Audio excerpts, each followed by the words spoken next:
It's Black History Month, and we are continuing our series with Jonathan Joe Barfield Sr. Now, you made Black history back in 1980. You were the first African American elected to the position of county commissioner since post-war Reconstruction back in 1898. Yes. I mean, that took a long time to see African American in those shoes and sitting in that seat. What was that like? What were your challenges? Well, I didn't really understand all of it at the time. I was working for General Electric, and I saw the need. I was called, and I went out and started campaigning, and I got tied with some Republican whites from General Electric, and they helped me make it happen. And when you think about just some back then in 1980, and I have this awesome, this is from back then? Yeah, that's this first is you. time I ran. That's First me. time you ran. I can see the resemblance.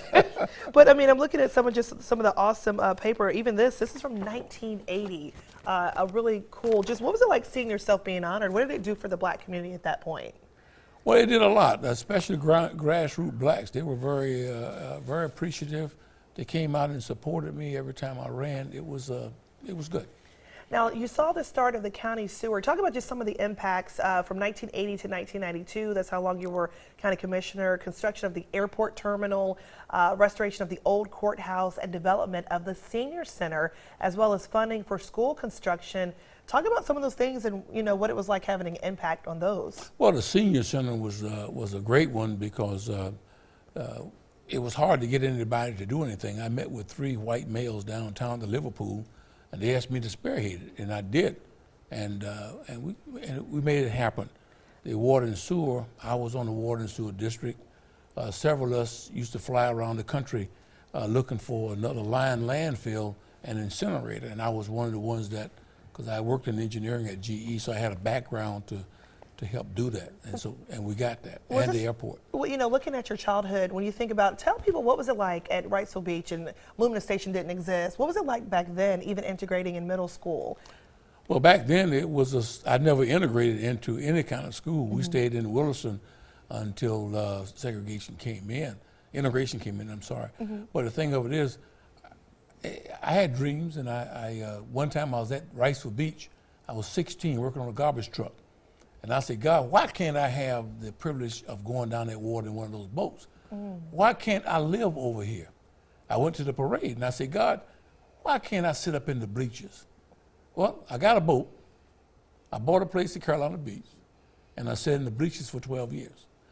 So a lot of my childhood things that I aspired to do, God made them come true. Wow. What would you say to those that are watching now? Your son, Jonathan Barfield, he's now county commissioner. He's been a county commissioner, but now also the head of that, following in your footsteps. What would you say to the young people that are watching that have dreams? Because the challenges now they don't have the challenges that you had back when you were growing up, where the blacks and whites were separate. You couldn't easily buy a beach. You couldn't even go in the water. You couldn't even go in the beach.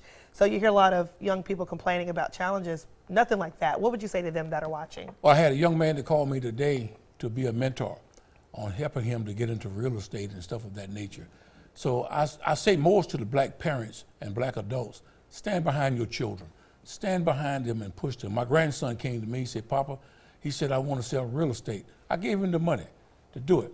He flunked. He came back a month later and said, Papa, I'm sorry, I failed. I said, a man doesn't fail until he stopped trying. Now he's a licensed broker, realtor in Greensboro. But I believe in pushing all my grandchildren, my children. I push them to the limit. I don't run them, I push them because they see where I've been, and I encourage them to go there. And every one of them are monumental at this time. Well, Mr. Barfield, you are living Black history. Thank you for your contributions to society and for all that you've done to make Wilmington what it is today. And everyone, again, we just want to honor you today. Thank you, sir, for stopping by our studios.